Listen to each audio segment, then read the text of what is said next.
Om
stop looking at the photos of Ma. It's so beautiful.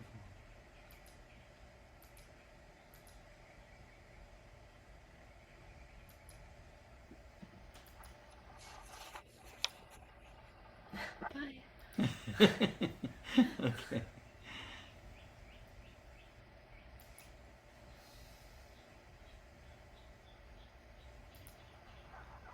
Okay, it's nice to see Ma's face. So let's go on. I guess, Pragya, why don't you give a brief description of your book and history of your book, and we'll have a reading from the Gospel of Sri Anandamayi Ma from Pragya. Jai Ma, everyone. So the book that I'll be reading from today is Volume 2 of the Gospel of Sri Anandamayi Ma, and there's also a Volume 1. And these books came about. This was published about 2 years ago. I think the publishing began after 7 years of taking Ma's tapes from her satsangs between 1960 and 1980 and translating them again and editing them. And it was a labor of love that I took about with my friend Jaya, who is Ma's grandniece. And by the way, Mangalanandaji, Jaya, I talked to her yesterday. She broke her leg very badly and has to lie still in bed for 3 months. Oh, no. So we should all be praying for her. We're going to go visit her tomorrow. Well, please give my I will. So there was much joy that Jaya and I had doing this. So the one I'm reading today is from tape number 88 of the collection of tapes recorded while Ma was speaking, usually in a satsang setting during those years. And this particular reading is from Dehradun, June 1980. So it's just 2 years before Ma left her body. And I feel as though I might have read it sometime recently, but the book opened to this page and I feel it relates to some of the things we spoke about this morning in that satsang with Swami Guru Sharan. So I feel like it's the one to read. Why does one face hardships? Shrima, miseries come to a person as long as they feel that God is far away from them. How can we remove them? Shrima, without the Shakti, the divine power obtained from God, questioner, they cannot be removed. Shrima, Durbuddhi, ignorance is not removed. Durbuddhi, Durbodha, thinking that God is far away, and Durgati, misfortune, they are not removed until you have some Shakti, divine power from God. No, they are not removed until you have some Shakti from God. And until they are removed, you will undergo suffering and misery. What is the way to remove them? Someone is trying to get in. I'm going to let them in. What is the way to remove them? Shrima, they will be there as long as you are in Manoraja, the kingdom of the mind. You say you are happy. Why? Because your mind says so. You say you are distressed. Why? Because your mind says so. You feel as your mind tells you to feel. As long as this situation exists, you will have these miseries. You will have them until you realize that there is only Rama, Krishna, and Shiva, nothing else. It will remain until you realize that there is only Parabrahman, the highest Brahman, only Paramatma, the highest self, and nothing else. Until you remove the idea of duality, you will have Durbuddhi, negative thoughts, and that will bring you all kinds of suffering. How will you get his Shakti, divine power? Have Tat Buddhi, the intellect centered on God. Do Bhagavad Bhavana, contemplation of God. Do Bhagavad Chintana, thinking always of God. Always keep only Him on your mind. Whatever you do, do it for Him. Think for Him. Work for Him. If you go on doing that, the manmani, listening to the mind, will be replaced by Bhagavad Chintana and Tat Shakti, the divine power of God. Then God, not the mind, will rule. This Tat Buddhi, intellect centered in God, will bring you Tat Shakti. Tat Shakti will help you realize, what am I? Who am I? Who are they? What is near? What is far? And all other things that you should know. You will have no question about them. You will realize that he is everywhere.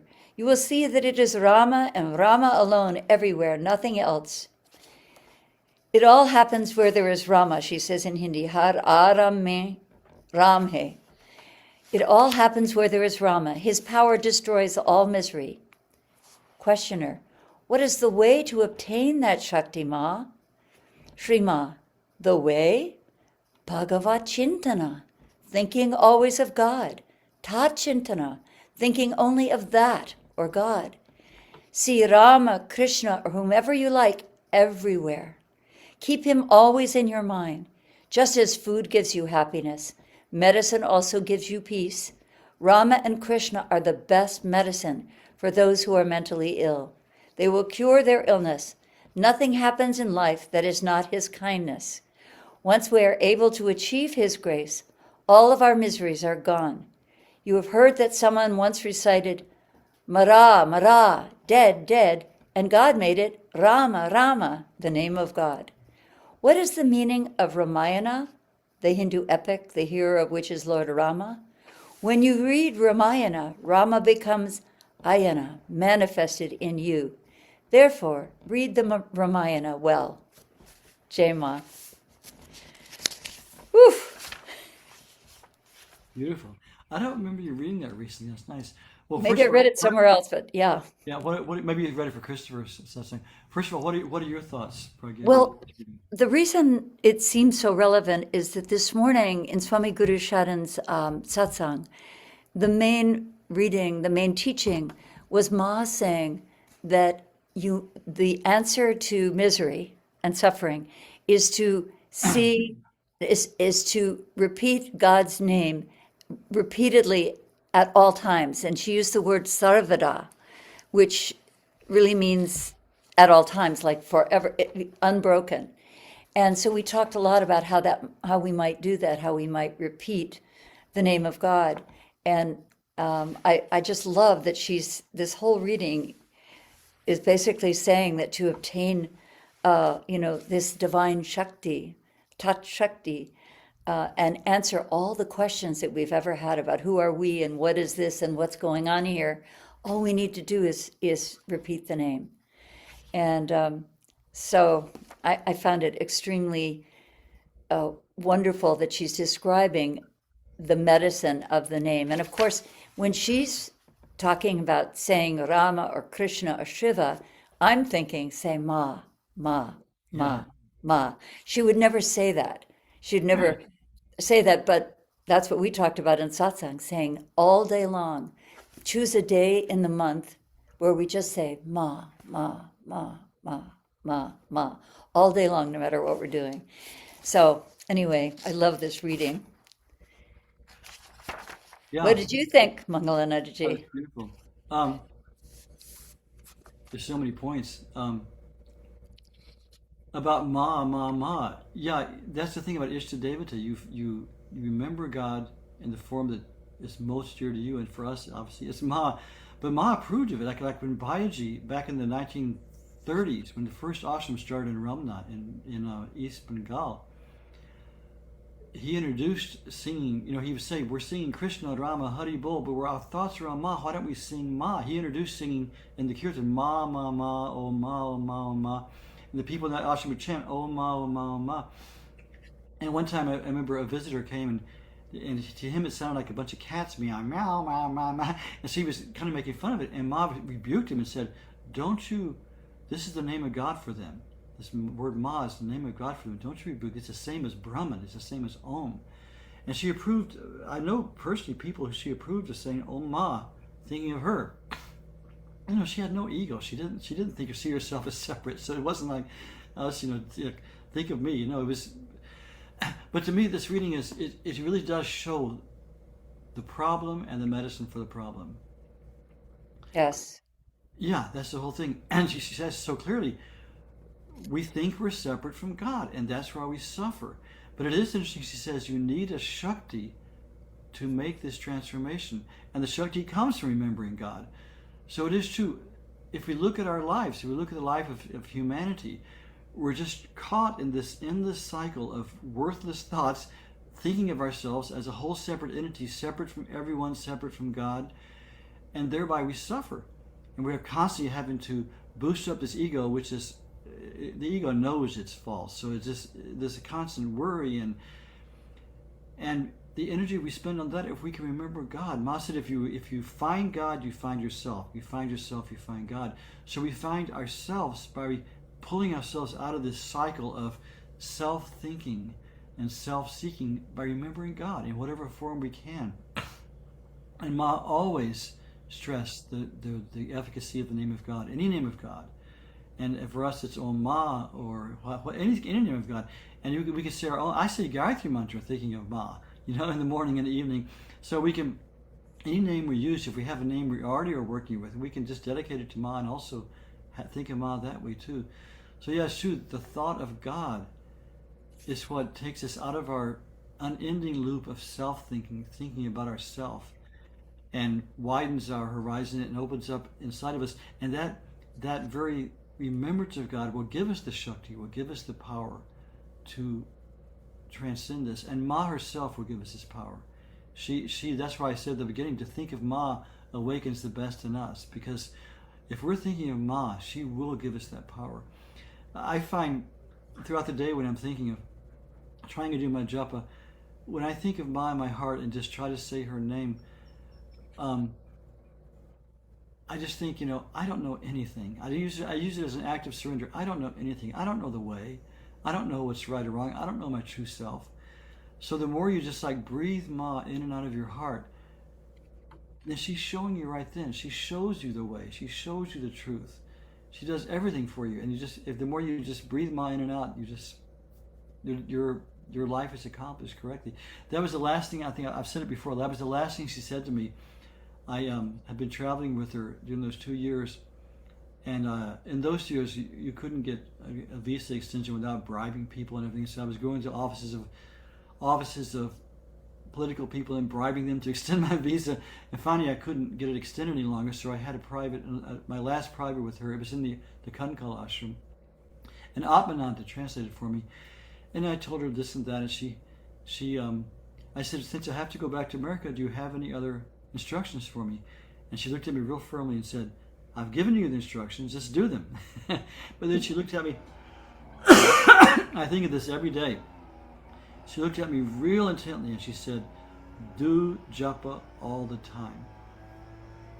It was the last thing she said to me. I'm still working on that. But that was Ma's instruction, and Ma's instructions to everyone: do japa as much as you can. So that's her instruction. Yeah. Anything else? Well, okay, right now, let's open it up.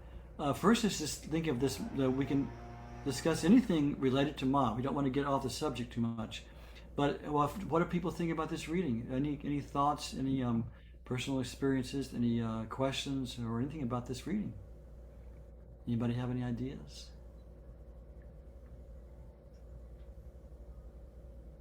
Anybody listening? Surely there's some thoughts about this. What are people's personal experiences? I'll pop in with Absolutely. something. I do feel like this morning and that reading was a little bit aimed towards me. I've been suffering from depression for the past 4 days and have been in bed. I haven't gotten up too much, so I actually just got up for this satsang, not the first one with Swamiji in India. But the answer was right there for, Rama and Krishna for mental illness. It was in one succinct sentence. And I have been doing the Maha Mantra. But again, when the depression comes in, it's interesting that darkness and separation that literally settles in and creates that feeling that I am separate. It's easier when there's peace and everything flowing around for the mantra to go, but when that darkness comes, how quickly it settles. And I just find it, and that's where the practice is, right? You have to turn away from the darkness towards the light at that point and go, and the answer is right there. But yeah, I really felt this yeah, from this morning and to today. So it was good news for me to hear and to keep working on it. It's incredible how quickly I can fall. Even with the knowledge and the intellect, it's fast how everything kind of falls apart. It's almost like a house of building it with playing cards, and a strong breeze comes in and everything blows down again, and I have to build it back up carefully. But I guess that's the practice. That's where I'm at right now. Thank you for sharing that. And it's very true. That is sadhana. We keep building up, and we keep knocking it down ourselves, or life knocks it down for us, and we keep building it up. But it's not a house of cards. It's divine power. And the foundation gets sunk deeper and deeper the more we build it back. And if the important thing is we don't want any gaps. Ma said our practice should be like a well-strung garland where you don't see the string that it's on. If you have any gaps, she says, the mind will immediately plunge down that gap, which is just a fact of human nature. It is true. Depression is a very difficult thing to fight. But that is the medicine. And like if you're saying Maha Mantra, there Ma said it, Hare Ram, Hare Krishna, right there it's being said. Talking about remembering Ma for healing also. I remember that wonderful story in Atmananda's diary. It's in the book, As a Flower Sheds Its Fragrance, where a man came to satsang who was obviously mentally imbalanced. He was dressed in shabbily and behaving very strangely, and he was, and at one point the satsang was going on, and he started making a nuisance of himself, So people tried to get him to come to Ma. So he came to Ma, and Ma was very kind to him and gave him an orange. And that's, for some reason, this enraged him. And he took the orange, he stepped back a minute, and he threw it at Ma with great force and hit her. He hit Ma with his orange. And of course, the congregation just went wild. And a couple of men came up and literally took him out and threw him out. He tried to come back, and they threw him out again. I think one of them even struck him, threw him out. And so Ma called the two men who, with good intention, wanted to help. They were outraged that he threw an orange at Ma. And she rebuked them, and she said, never strike someone, and if he wanted to come back, you should have allowed him to come back. He wanted to come near me. So that went by. A couple of days went by. The next satsang, this man came back in, dressed properly, cleaned up, behaving well. He sat very quietly, behaved himself well. He later told people, he said, when I was thrown out of the satsang, my mind has been in a state of instability for several years now. It was getting worse and worse. He said, when I was thrown out of the satsang, I wandered around the city all day, and I was constantly realizing I threw an orange at Ma and hit her. And it felt so bad. He was thinking about Ma nonstop. I threw an orange at her. He felt so bad. So his mind was just immersed in Ma all day from repentance, but he was thinking about Ma all day, and that very remembrance of Ma healed his mental problem. Just remembering Ma, he was healed. Ma is healing itself. So if we remember Ma, we'll be healed from this horrible disease of forgetfulness of God and ignorance of our true nature. Ma is the healer of that. Yeah. Thank you for sharing that, Steve. It's true. You got the solution. You got the idea. It's true. Sometimes it's just hard to practice it, even though we know it. But you're doing it, so it's good. It's good. Stay above water. Anyone else have anything to share about this reading? Well, let's just open it up further. Anybody have anything to share on the subject of Ma, her teaching, her life? What does Ma mean to you? How did you come to Ma? Anything? Just this. We're your family. Let's talk. Any hands up, Raina? I don't see anybody's hands up. I'll say a little something. I'll just go off on what. Thank you so much, Mangalananda, for sharing. Such candor when you said that. What Ma told you, and you're still trying, right? And I've had the great fortune. Steve and I are in this little Bhagavad Gita class, so I've gone back to the Ramayana. I'm seeing Sarah's going to be reading and Renu's sharing. This is great. And I went back to it, and the Ramayana after the Bhagavad Gita, right? The Bhagavad Gita is just this little part of that. But even after that, even after Krishna shared exactly what Arjuna needed to do, he still struggled even later in the story, you know. And I'm so grateful to Sangha, right? That helps us in that struggle. So I loved the readings, and it's really inspiring, and I'm looking forward to all the japa that will be inspired by it. So thank you. Oh, thank you, Saraswati. It's true. Ma constantly stressed satsang. She sometimes put that first in the different things that compose sadhana. She would always say, satsang, meet with devotees, like we're doing. Meet with like-minded devotees, read the scriptures, talk about divine things, chant kirtan. She stressed that constantly because it's so important. And in this world and in this country, like I just came from India. India, India has its problems and has its downsides. Believe me, I know I was there. But the very ground of India vibrates with divinity. I mean, I'm not exaggerating that. You know, the culture is, you can't extract spirituality from the culture of India. It's in everybody's life. It's in the shopkeepers' lives. It's in the people's lives. I remember at one time, this was in the 70s when I was traveling with Ma, I went to a bank to change some traveler's checks. And you know how the electricity would just suddenly go out all over the city for a long time without warning. So we're in this big, huge room with all these desks, and people were doing all this work, you know, making transactions. There were people making business things, and suddenly electricity went out. It was like just twilight. You couldn't see anything. And what happened? Everybody just sat quietly, stopped, and meditated. There was total quiet in this huge room full of bankers. Total quiet. We just sat quietly. Everyone sat and meditated for maybe 5 minutes. Electricity back on. Everyone went back to their work. I mean, you won't find that in America. So India has that spiritual bubble already there.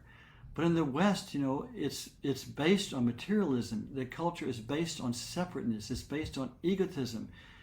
And so it's so hard.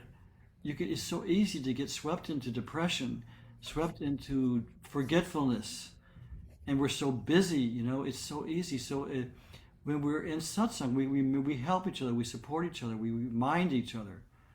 Super important. So yeah, satsang is so important. Yeah. Those who are local, we're doing Kirtan tonight in Berkeley. I wish. Yeah. I'm going. I'm gonna go. Oh. Yeah. But I just wanted to say I too, you know, struggle with, you know, mood and, you know, anxiety, depression sometimes. But less and less because I do japa and kirtan so much. And I just feel like what happens to me is that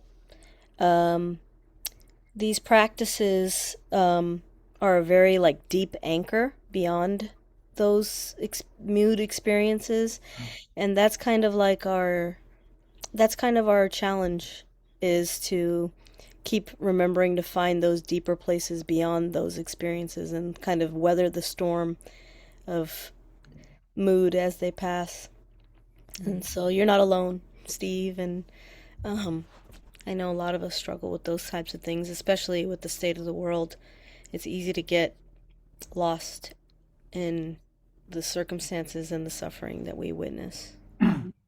Yeah, Gloria and I constantly talk about how I don't see how people who don't have a practice survive even these days. I mean, just looking at the headlines is so disturbing. And how do people without a practice even survive? It's just so... Because first we should be grateful every day we have the Dharma. In whatever way we express it, in whatever way we practice it, we have that as our foundation. Because without it, we're just lost. It's really true. It's so easy to get swept away. And yeah, I mean, yeah, and then the other thing is that you know, our knowledge doesn't necessarily always match our feelings. You know, like what we know to be true versus what we feel don't always match, but that is our challenge. That is what we are here to do, is to match that up and to keep practicing despite how we feel sometimes. Very true. Very true. Yeah. They said about Mahatma Gandhi, he said what he thought, he lived what he thought, he was all one. It was just like total unity because he had trained himself so severely that he could do that. So it is true. I know exactly what you mean, Rainer. We know one thing. Well, I know Ma told her to do japa all the time. I don't. I can literally say there has not been one single day where without any interruption I did japa. I mean, I do it a lot, and I try to do it as much as I can, but so we're still working on it. But it is true. It's so easy to know what to do and to not do it or be dragged in the wrong direction. Yeah, see, that's human nature. Soleil? Yeah, I have kind of a sweet story I thought I would share about, why I'm here and at this time, kind of a newer participant. Last year was a pretty powerful year for me spiritually, and I went through a lot of different transitions and left a tradition that I had been involved with for about 5 years. And in the fall, I had done sort of like a deep dive into some shadow work, sort of like working in the unconscious, and it was pretty heavy, and I was having a hard time pulling out despite doing a lot of meditation. But God always eventually responds. And so right around Christmas, I was led over to one of the bookshelves in my house, and I was looking for a different, very thin book. And I thought, oh, there's one. Maybe that's it. And I pulled it out, and it was Om Ma from Mangalananda, which I had gotten like many, many years ago when I lived in Encinitas. And so I pulled it out and I started reading it. And it was like, I just felt Ma full on. So I read the book, pretty quickly. For me, I don't know, maybe in 5 days or something. And I felt her presence so strongly. A few days later, my mother had a very severe physical medical incident, and we had to take her to the emergency room, and she almost died. And I felt Ma's presence the whole time. And then I heard from within myself that she would have a miraculous recovery. And I knew this whole presence that I was feeling and that inner voice was Ma. I mean, it was such a clear distinction from where I was before. And it was like she completely interceded.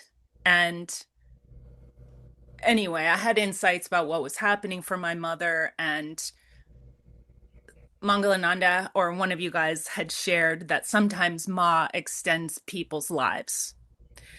And I really firmly assert that it was probably the end of my mom's life. And because of Ma's intercession, my mom has now, at 90 years old, she just turned 90, like a little bit of an extension for her life because of Ma. That's my assessment. I've really thought about it deeply and kind of contemplated it. And I think it was one of those where there was karma and it could have been the end, but she was like, nope, we're going to just do this a little bit longer. So even with somebody who's super old, she's got her own reasons, I guess, for extending people's lives and for basically putting that touch of grace on a situation. So just the whole thing it was so much easier for me to go through all of that, feeling Ma's presence. So that's it. Thank you so much. Oh, Jema. Thank you for sharing that, Celia. That's very sweet and totally true. It's totally Ma can do anything like that. And that's the thing. The more we tune into Ma, that's why we say we think of Ma, we tune into her. This wonderful spontaneity will come to our lives. As you put it, how did you put it? Ma put her seal on it or something like that. Ma will bless our lives if we just allow it. That's the thing. She never forces herself on us. So when we remember her and think about her and pray to her like that and allow her to do it, she does it. She really does it. It's so beautiful. That's beautiful. It's interesting about that book. It just makes me want to bring this up. Quickly, the way that the history of that book came, I was with the head of our ashram, his name is Swami Kedarnath. We were traveling in Rishikesh area one time, and we were walking in the bazaar there. If you've ever been there, they have all these bookstores, and there was one bookstore, had a big glass window, and all these books are there. And he stopped and he said, look, Yogananda's there, Osho, Shivananda, there's nothing about Ma there. And he said, we have all these big books about Ma, but we need a small book that just serves as an introduction to Ma. So he turned to me, he said, you should write this. So when we got back to the ashram, I wrote it, and we published it from the ashram first under that title, Om Ma. And then later he said, add some of your own memories. So I did that. I remember I went back to the room, I thought, what can I remember? So I just started thinking of some memories of mine. I started thinking, and suddenly I realized I didn't dream it. I really was there. And I just started crying. And I spent all morning just typing and crying and typing and crying. So then we had the second section, which had my memories. And then somehow I came across this publisher, Yogi Impressions, who was a very good publisher, who does spiritual books. They took it and they published it under the title A Goddess Among Us and made a better presentation of it. And since then it's been published, it's been republished, I don't know, reprinted maybe 10, 12, 13 times. And with no volition from me, it's now been translated and published in 6 different languages. It's in English, Hindi, Polish, Spanish, French, and Portuguese. And recently, just in the past few weeks, someone from Hungary wrote and said they want to translate it into Hungarian. So now they're in contact with Yogi Impressions, and they're going to publish it for them. So it's kind of, to take the story further, this time when I was in Mumbai, I met with the CEO of Yogi Impressions, who's a very dear friend, Gautam Sochdev. I know his whole family. I've had dinner with his mother and his sisters, and I've stayed at their house, and really nice man. And so we had dinner at this club of his, in his cricket club of his in Mumbai. And he said, it's time for you to write a sequel to this book. You have to write another book. I said, I don't know. I don't have time. But in the course of the conversation, it came out that Pragya and I have a recording of this wonderful devotee of Ma, Ashok Kulkarni, and some of his experiences with Ma. And there's one particular one where he saw Ma and Mahavatar Babaji together in a very profound thing that happened. If you've read Yogananda's autobiography of yoga, you know who I'm talking about. Mahavatar Babaji is this deathless master who's literally, his body is thousands of years old, who lives in the Himalayas, who directs the welfare of the spiritual welfare of the world. So when I told him this experience, he said, that's it, you have to write this. The world has to know this. So right then we started planning on how to get this interview out. So when I was spending time at Ma Sharanam, I was writing. When I came back, I was sick for a while, I was writing. So I've written a new book. It's going to be called The Revelation, Mahavatar Babaji and Anandamayi Ma. And Pragya is writing a section on it. And we're using she and I went to his house in Pune one time and interviewed him about it. And so that's going to come out hopefully sometime soon also. And he said the minute it comes out, I'll publish it. So it's just, I don't have time to finish it right now. But in a few weeks when I get through with it, I've written most of it. And it's going to be really interesting. It's going to show how Ma and Mahavatar Babaji together have released this incredible Shakti, this incredible consciousness into the universe that can be tapped into by remembering Anandamayi Ma. It's a very important book. It was an historical spiritual event that he witnessed. And Ashok Kulkarni is the patron of our ashram, Ma Sharanam ashram. He was a wonderful, wonderful saint who spent decades with Ma. He was very close, a great yogi, a married saint. His wife was also amazing. And he just passed away a few years ago, and his ashes are there in a shrine at Ma Sharanam. And he still directs our ashram from the higher worlds. So anyway, that's in the making. We'll let you know. One more thing, we're almost out of time. One more thing is we do have, we've been trying to do, I think it was 2 years ago, we did our mini Samyan Sapta in New York, where we were all together, and we had monster satsang and classes, and we brought over Swami Gurusharan from India. It was a wonderful time for our Sangha to meet in person. And we tried last year, it didn't happen, and this year we tried with the crazy immigration thing that's going on. We feel afraid to bring Swamiji over. But we finally decided we're going to have just a short weekend in November. So put it on the calendar, November 5th through 8th. We're going to be at Yogaville in Virginia. And it's going to be a shorter time this time. And we'll see if it's not going to be sponsored by the board as we originally thought. It's just going to be my contribution, but it's going to be just the life and teachings of Anandamayi Ma. So if you can join us the 5th to the 8th of November in Virginia, it'll be, I think it's on their website now, it'll be more later, but just mark the date, and we hopefully will have our Sangha, as many people as we can from our Sangha, meeting in person, and we'll be there together. Okay, so mark that. Pragya, would you like to talk about offering some from the ashram in Massachusetts, and also about Swamiji's new satsang he's doing? Jema, sure. As some of you know, Ted and I have had a difficult winter, and Ted got really sick with COVID and has had a tough time recovering from it. He was in the hospital for a little while. And so it started to be difficult to run our satsangs we were running them, between 2 and 3 times a month from here. And so I sent out an email saying to people who are signed up on the ashram email list, which all of you can find online, would you mind, Renu, putting that www.anandamayiashram.com in the chat? So I was really heartbroken to not be running regular satsangs. And as I was composing the email, literally in the same moment, I got an email from India saying that Swami Guru Sharanananda was going to run satsang every Sunday at 11. It's 11:30 now that it's daylight savings, our time Eastern. So you have to go back all the way to Hawaii time to find out what that would be. It'll be early for you, Yana and Sarah, but it is simply amazing. And every week he's been on for this. He's had 4 of them. He teaches for an hour, and it's extremely powerful and intimate.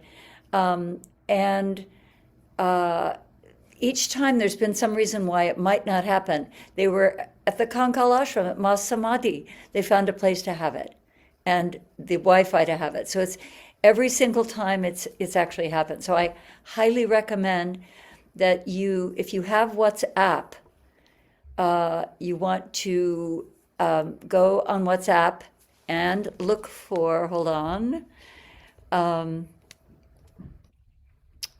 it's called Ma Sharanam Shri Ma Anandamayi Ashram, and then underneath that it has English Ma Satsang. He gives it in Hindi and English, but the full title is Ma Sharanam Shri Ma Anandamayi, and underneath is English Matri Satsang. So that is really wonderful. Here at our ashram in Amherst, and I wanted to ask Abby, which is that your name? You who live in Massachusetts? My name is Abhijit, but that's the name that I use in the university. Abhi, okay, Abhijit, Yeah. okay. Yeah. Wonderful. Well, so we live in Amherst, Massachusetts, and our Okay, next okay. So you're not very far. We live near Worcester. beautiful. So our Yeah. next big event, because I think Ted will be well by then, is Ma's birthday on May 3rd. We're going to have a big May satsang. 3rd. Okay, okay, We sure. would love to see you, Abby. Okay, very much. So that what day of the week is May 3rd? It's a Sunday. Oh, It'll no be problem. from 4 to 6, and Yeah, no problem. anyone is welcome. Yeah. Yeah, So no problem. So that's and in the meantime, I'm teaching the class on Mother of Bliss, which started yesterday on Saturday. Okay. And I wanted to just agree with you, Prajna. I'm so grateful for this satsang now with Swamiji. It is really very, very good. And I'm so glad that it's every week. I wasn't able to do it because we had made plans before this whole thing started, so we had to honor that company that was here. But it's really wonderful to look forward to, and I've noticed a difference in my practice actually, just from, and I think it's good because he gives specific instructions as well, which is very useful. So yeah, I just wanted to agree with your enthusiasm because it's really great, and I'm very grateful for it. And he's a very powerful individual. So, If anybody is having trouble finding that, just email me and I'll help you at shaktimata108@gmail.com. I have a hard time with WhatsApp, but Janet Rubinson's been helping by sending me the link. Good. I find that the whole format confusing, and the different this group and that group, and I'm like, I have a hard time with that particular app. But at the end, I end up, Ma shows me and gets me there, Yeah, But the app is where you access the link, but the link is actually Zoom. So it's on Zoom just like we are today. but you have to use either your phone or your iPad or so. You can't use like a desktop or Oh, I use my computer. Oh, because Janet told me you can't use your computer. I have WhatsApp on my computer, yeah. So Well, you have it on you, just download it on your computer. I'm just technically like challenged, so it's okay. We'll help each other. But look at all the blessings that Ma is providing. So Yeah. Ted, Ted wasn't well. I was feeling overwhelmed taking care of him. And so she suddenly provides this whole other satsang. Yeah. It's amazing. And when I was with Swamiji in India recently, the highlight of the day was every morning we had Matrivani, first in Hindi, then in English. And he was sharing. He's a wonderful teacher. He really brings them out to life. So it's really good. So glad he's doing this. It so happens that I've been invited to Shivananda Yoga Farm in New York, which is where we had the last Matri gathering, in-person gathering, on the same weekend, the weekend of May 1st and 2nd, or May 3rd. Yeah, May 1st and 2nd. I'll be there teaching classes on Bhakti Yoga and Ma's teachings. And I was going to come up to Boston the next weekend and do Ma's birthday. We couldn't arrange it with our schedule and everything. So I'll be if you're around New York, I'll be in New York on the first weekend of May teaching classes, and also in Manhattan that following week. If you want to meet, if you're in that area, happy to meet with people. Any other announcements or thoughts? Pragya from you? Saraswati? Renu? Just feeling very full and very grateful. Jai Ma. Yeah, we really have Ma's grace. It's so wonderful. So thank you all for coming. We're here every third week. Are you still doing your first Sunday satsang or not, Pragya? Pragya, are you still doing your So first? sorry, not until May. So sorry. Yeah. Okay, not until May. Okay. But we're here every third Sunday. And keep up your good work. Keep up your practice. Remember what Ma said, don't miss your daily practice. And if you're local, come sing Kirtan with us at the Alembic in Berkeley at 6:30 tonight. Okay. And thank you for showing that video. That was so beautiful of the two deities. Isn't that an inspiration? That's how you keep your mind on Ma. Just be immersed in her day and night. Yeah. Love that. Yeah. Mangalandaji. Chris over here. Yeah. I'm just wondering, the slideshow that you showed, I thought was especially wonderful. And I'm wondering if that's something that's available to the public other than this recording of this class. Well, we do post this exact recording of this satsang we made on YouTube under Anandamayi Ma Satsang West. So it'll be there. That's just a file I have of pictures I've collected over the years of Ma. It's huge. But one thing I would recommend is Christopher Pegler's website. He runs the satsang, Ma Satsang in London. It's called Anandamayi.org. Just simply Anandamayi.org. He has a photo gallery there that you can download anything there. There's some wonderful pictures of Ma. I think probably I got a lot of them from there. Excellent. Thank you. Okay, yeah. Ma lives through her photos now. That's how she gives darshan. That's why we always do this every month. Because if you just look at her photos and you can really tune into her. Look, the divine look as she gazes into eternity. You can really tune into Ma through her photos. It's good to have them. Okay, everyone, if you want to unmute and say goodbye, it's a joy to see everyone. and we hope we see you again next. Goodbye. Thank you. Bye-bye. Bye Thank you bye. so Bye. much, Thank you. Jema. Goodbye. Jay Ma, thank you very Jema, much. thank you. So good to see you all.